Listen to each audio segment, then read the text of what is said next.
Okay, so welcome to the deep dive, everybody.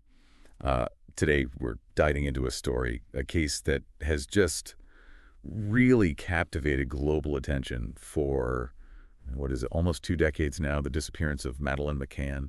Absolutely. And I think, it's a case that just, has so many layers, so many twists and turns. It's really, I think, captivated people's imaginations. And it's a real tragedy, of course. Yeah, absolutely. And so for this deep dive, we're relying primarily on the very comprehensive Wikipedia article on the case, which basically summarizes kind of the totality of what's out there publicly available. It really is. I mean, you could spend, days, weeks going through all of the information that's available about this case, but I think the Wikipedia article does do a really good job of summarizing all of the key details, all the key points, and, sort of giving you an overview of the main kind of arguments and theories that are out there.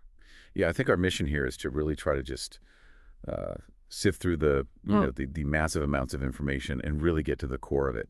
What are the most critical things for people to know to really understand the case? Absolutely. And I think, one of the things that's so fascinating about this case is how much attention it received and how many different theories there are. And it's really hard to kind of separate fact from fiction in some cases.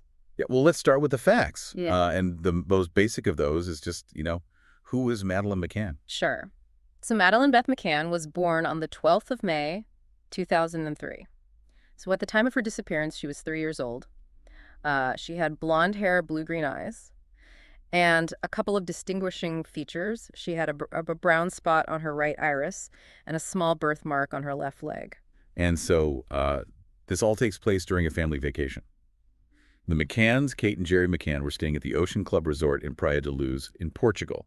They were there with Madeleine and her two younger siblings who were twins, and they were also vacationing with a group of friends who have become known in the media as the Tapas Seven. That's right. So they were staying in this apartment 5A, which was a ground floor, two-bedroom apartment at the resort. And importantly, this apartment had access points on two sides. So it had a patio door that faced into the resort and a front door that opened onto a public street. And so trying to reconstruct the events of that evening, May 3rd, 2007, the McCanns had put their children to bed around 7 p.m. Madeleine was wearing Eeyore pajamas. Yeah. And she had her comfort blanket and a cuddle cat stuffed animal with her in bed. Right. And then the adults, the McCanns and their friends, decided to go have dinner at a tapas restaurant, which was located within the resort, but was about 82 meters away from their apartment. And so this is where, the timeline of the checks becomes very crucial. Mm-hmm. So Jerry McCann checked on the children at around 9:05 p.m. And as he was heading back to the restaurant, he actually had a brief conversation with another British holidaymaker. And it's interesting that neither of them actually saw Jane Tanner, who was one of the Tapas Seven, who had left the restaurant just a few minutes earlier to go check on her own daughter. And they would have crossed paths if they'd been on the same route. So that's kind of a little bit of a mystery there. Yeah. And then shortly after that, around 9:30 p.m., Matthew Oldfield, who was also part of the Tapas Seven, offered to check on the McCann children when he went to check on his own. And he did notice that Madeleine's bedroom door was open, but he didn't actually go into the room to confirm if she was there or not, and he couldn't really remember if the window or the shutter was open at that time either. Okay, and then at 10 p.m., Kate McCann went to check on the children and discovered that Madeleine was missing from her bed. The twins were still asleep in their room. Right. And so at 10 p.m., Madeleine was reported missing to the resort staff. And a search began immediately involving, I think, about 60 staff members and guests. They were searching the resort grounds and the surrounding areas until about 4:30 in the morning. And then the local police, the GNR, they arrived at 11:10 p.m. And the PJ, which is the Criminal Investigation Police, they arrived just after 1 a.m. And there was quite a bit of criticism later about that delay in the PJ arriving at the scene. Some people have said that that was a crucial error in the investigation.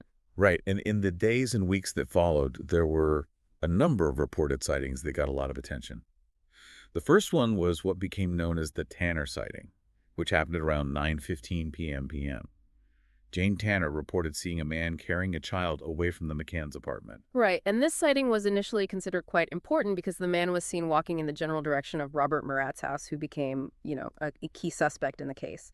But later on, Scotland Yard reviewed this sighting, and they determined that it was most likely just a British tourist carrying his own daughter who was wearing similar pajamas to Madeleine. Yeah, it's really interesting how unreliable eyewitness accounts can sometimes be, especially in these high-stress situations. Absolutely. I mean, memory is so fallible. And when you're in a situation like that, your adrenaline's pumping, it's very easy to misinterpret what you're seeing. Yeah, and another key sighting, which became known as the Smith sighting, happened around 10 p.m. An Irish couple, Martin and Mary Smith, reported seeing a man carrying a young girl who matched Madeleine's description. And they were about 500 yards away from the McCann's apartment, and they described the girl as being about 3 to 4 years old, with blonde hair, pale skin, wearing light-colored pajamas, and barefoot. And this Smith sighting is particularly interesting because Scotland Yard later concluded that this was most likely the time of Madeleine's abduction. That's right. And the man was described as being in his mid-30s, slim build, with short brown hair and wearing cream or beige trousers. And the Smiths noted that he didn't really seem like a typical tourist and seemed quite uneasy while he was carrying the child. And based on the Smiths' descriptions, investigators created e-fit images of this man, which were released to the public in 2013. And I think those images really helped to keep the case in the public eye and, hopefully encourage people to come forward with any information they might have. Yeah, and then early on in the investigation, there were some missteps by the Portuguese police.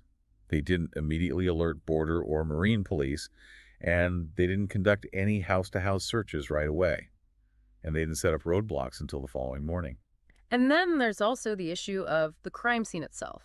Hmm. Apartment 5A wasn't properly secured in those early hours, and it's believed that as many as 20 people may have entered the apartment before it was sealed off, which of course raises concerns about contamination of evidence. Yeah, it seems like a really big oversight. It does. And it's been something that's been criticized a lot, in the years since the investigation. And early on, suspicion actually briefly fell on Matthew Oldfield because he had volunteered to check on the children.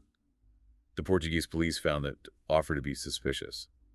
They even suggested that he might have passed Madeleine out the window to someone. Right. And it does seem a bit strange that they would focus on him so quickly, but I guess they were just trying to explore all avenues. Yeah, and then Robert Murad became the first official suspect in the case. He was a British-Portuguese property consultant who lived near the McCann's apartment. And he was named an arguido, which is the Portuguese term for suspect. And there were a number of factors that led to the police focusing on him. He lived close by.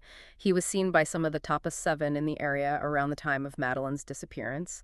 And he also spoke both English and Portuguese, which made him a potential suspect in their eyes. And the police searched his home and his belongings, but he was eventually cleared of any involvement. Yes, and it must have been just an incredibly stressful experience for him to be suddenly thrust into the spotlight like that and accused of such a horrific crime. Absolutely. And then a major turning point in the case came when suspicion shifted to Madeleine's parents, Kate and Jerry McCann. Right. And this was fueled in part by the media. A German journalist publicly questioned the McCanns about their possible involvement. And soon after that, the Portuguese press began publishing articles, making all sorts of allegations against them. And these articles alleged that there was a pact of silence among the top 7, and that the McCanns had sedated their children. And they even published rumors about the McCanns' personal lives.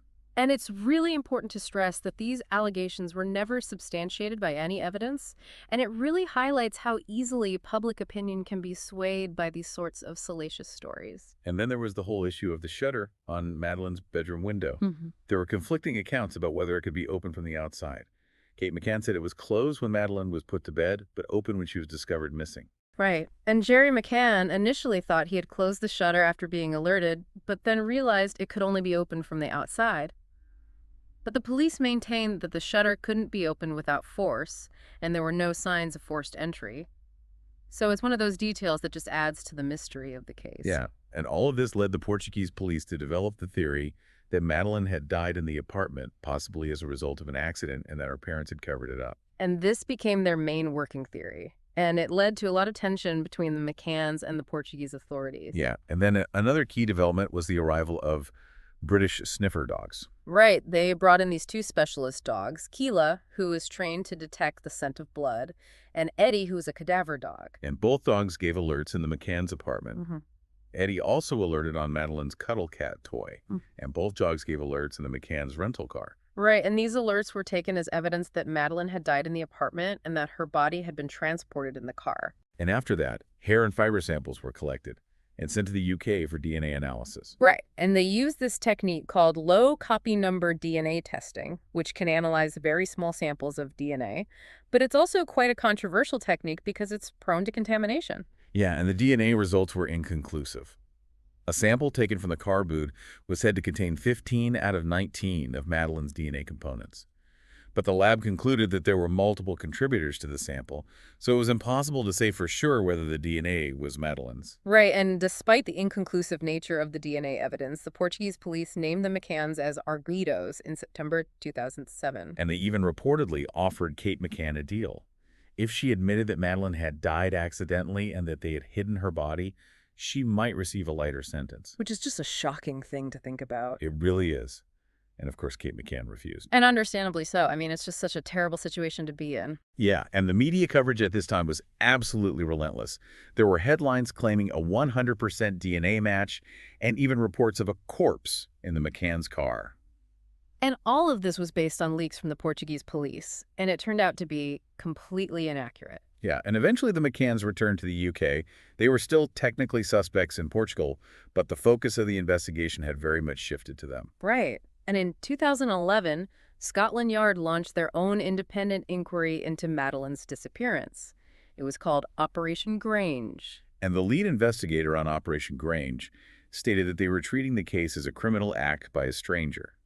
They believed that Madeleine had either been abducted or that a burglary had gone wrong. And they looked into a number of different possibilities. They considered the fact that there had been a number of burglaries in the area around the time of Madeleine's disappearance, but ultimately they didn't think that was the most likely scenario. Right. And they also used mobile phone tracking data to try to identify potential suspects. And they interviewed a former bus driver who had worked at the Ocean Club. And they also investigated a number of sexual assaults that had occurred in holiday homes in the area. But none of these leads really panned out. And then in 2020, German authorities announced that they had identified a new suspect, Christian Bruckner. And this was a major development in the case. Bruckner was a convicted sex offender who was already in prison in Germany.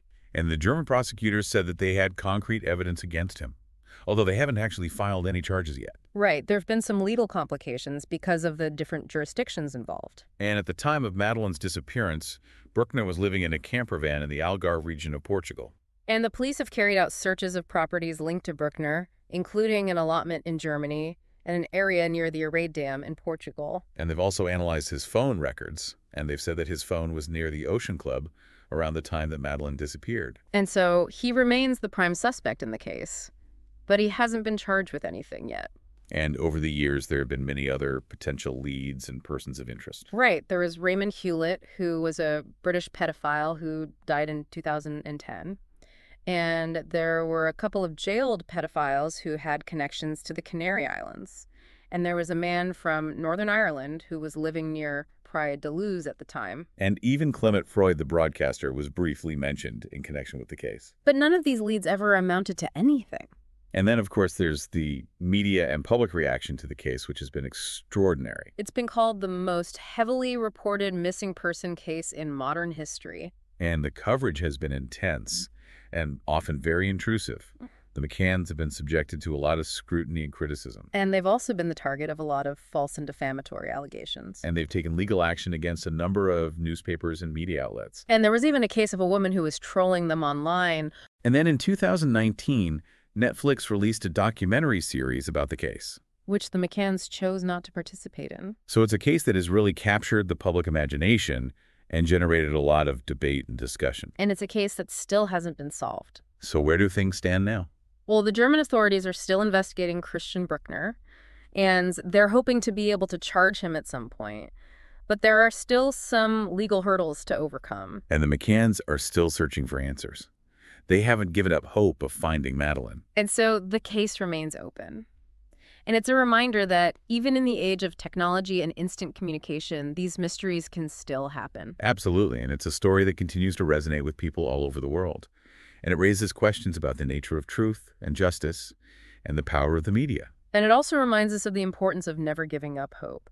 So that's it for this deep dive into the disappearance of Madeleine McCann. Thanks for listening. And be sure to join us next time for another deep dive into a fascinating topic. We'll see you then. Bye.